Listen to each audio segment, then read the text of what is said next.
Vous iriez jusqu'où pour un proche, vous?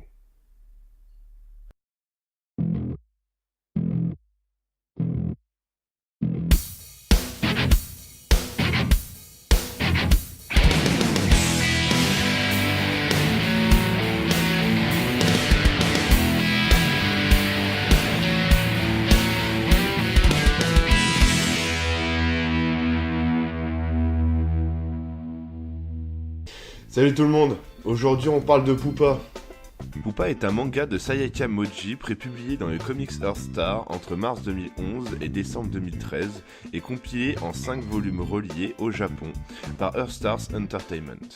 Il est édité en France par Komiku Édition en 3 volumes sortis entre octobre 2016 et mars 2017.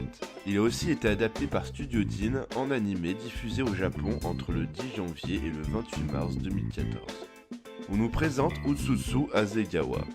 Ouais, alors non. La barrette, ce sera non. Un lycéen prêt à tout pour protéger sa sœur Yume.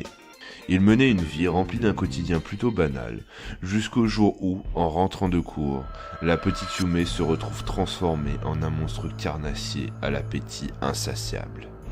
Le jeune garçon apprend alors, de la part d'une étrange femme nommée Maria, qu'il est possible de rendre son apparence à sa chère sœur, mais que cela dépendra uniquement de sa force de persuasion. Non, perso, j'aurais pas confiance, hein. Même son chat, il a l'air d'être empaillé. Il accepte et va la retrouver. Malheureusement, elle se jette sur lui et le dévore avant de reprendre forme humaine. Maria fait nettoyer les restes de ce carnage et renvoie la petite Yume à sa vie d'avant. Mais la dépouille du jeune Utsutsu se réanime sans aucune trace de cette mésaventure sanglante. Maria, fascinée, lui apprend qu'ils sont en fait tous les deux victimes d'un virus nommé Poupa.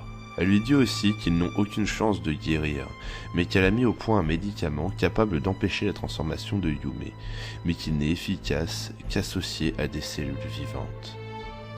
Vous la sentez arriver la couille ou pas là? Elle lui propose de le lui inoculer pour qu'il aille ensuite se faire dévorer par sa sœur.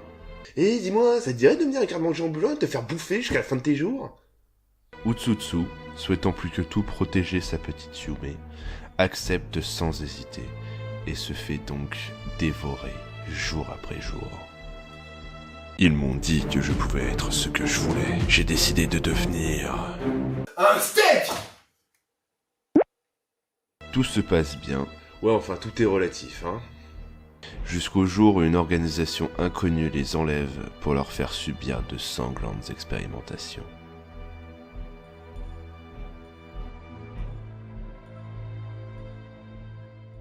Alors, je dois avouer qu'au début, je savais vraiment pas quoi penser de ce manga.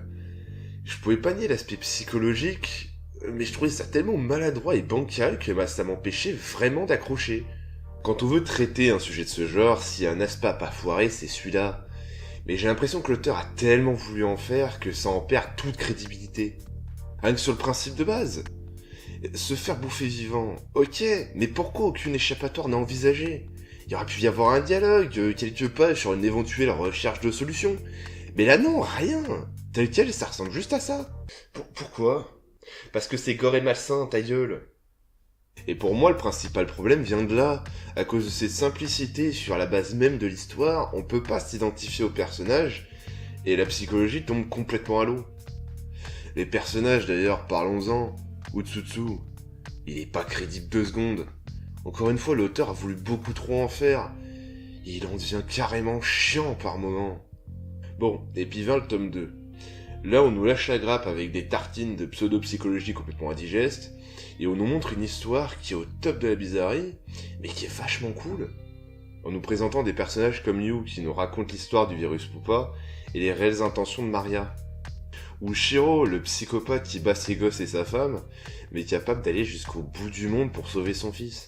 Et l'approfondissement de certains points de l'histoire nous permet d'avoir beaucoup plus d'empathie envers les personnages.